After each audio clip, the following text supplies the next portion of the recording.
All right, guys, we are back at my garage for another video, and today we're going to be enabling the touchscreen functionality on my 440i.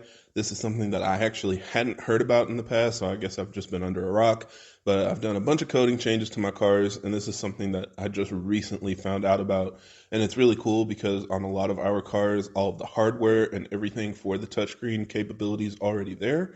You just need a coding tool to basically turn on that checkbox, and now you'll finally have touchscreen capability. So really cool feature that I thought I'd try out on my car. And in this video, I'll show you guys how to enable it, and I'll explain some things that you should know just to make sure that you don't mess anything up during the process. So we'll go ahead and go through how it works, and hopefully you guys find this video useful.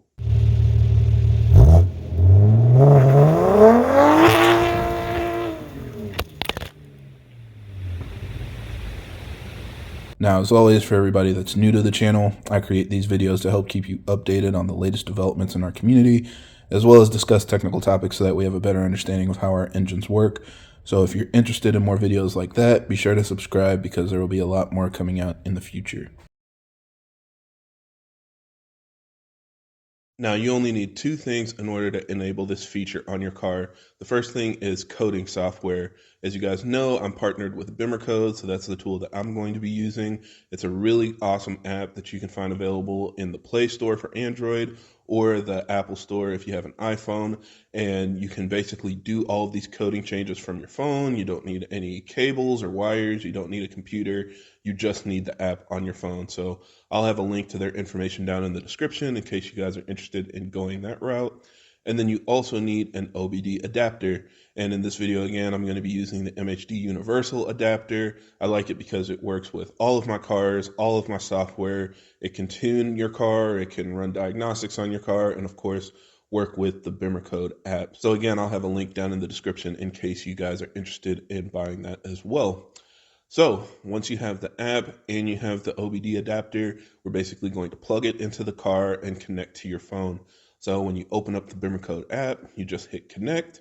You select the OBD adapter that you're working with. I'm using the MHD Universal, so I check that box.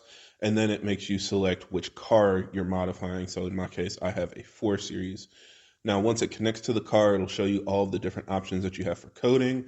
So click on the head unit option, and then there isn't like a quick select feature for the touchscreen capability. So in this case, we're going to click expert mode. It gives you that warning to let you know it is easy to do something wrong in this mode. So just make sure you follow these instructions carefully. And once you've got it in expert mode, the first one we're going to pick is the 3005. And this one has an option CID_touch. It's usually all the way at the bottom, so scroll all the way down and check that.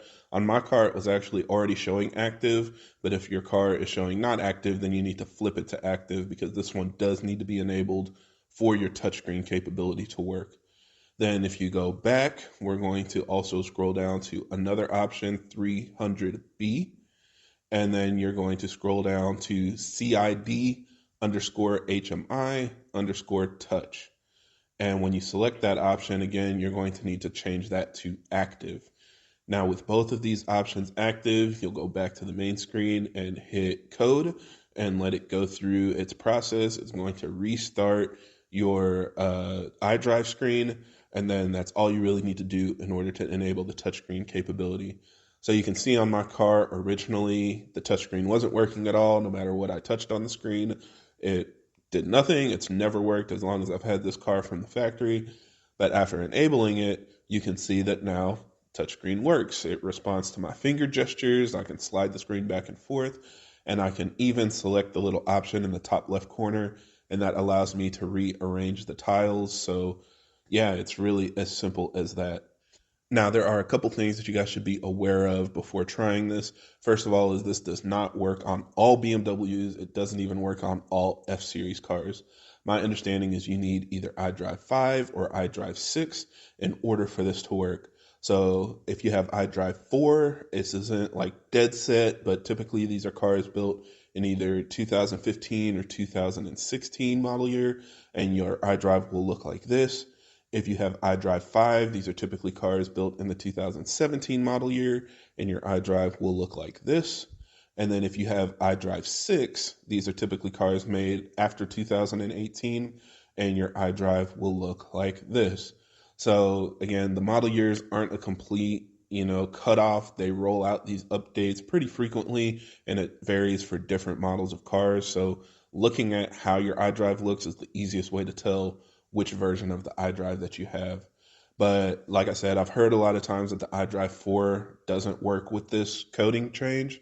And I also have a 2016 340i with iDrive 4, and I tried it on there, and you can see like it didn't work at all. Now, the good news is, even with the coding changes, it didn't actually mess anything up, but I did revert the coding back to the original setup before, I left the car. I didn't want to leave it with those touchscreen options turned on.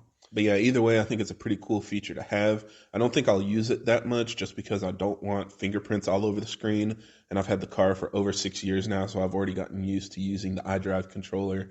But it's nice to have the option, and BMW does this a lot. They put the same hardware in a lot of different cars, but they disable it in the cheaper cars, and then they enable it in the more expensive cars so they can charge more money for it. So, having that enabled on my car just feels like I'm getting everything, all the value out of my car for something that was sitting there. It just was turned off.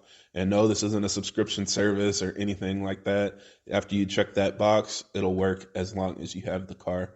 So yeah, I just kind of wanted to share this with you guys. I thought it was a cool little feature. Let me know if you want to see more like coding walkthroughs, stuff like this, because I will be trying other options and showing you guys other things that I've done to the car if you're interested. So I can definitely make more videos like that. And yeah, I think that's pretty much it for this video. So thank you guys for watching, and I hope this helps. And if you have any other questions or comments, leave them down below.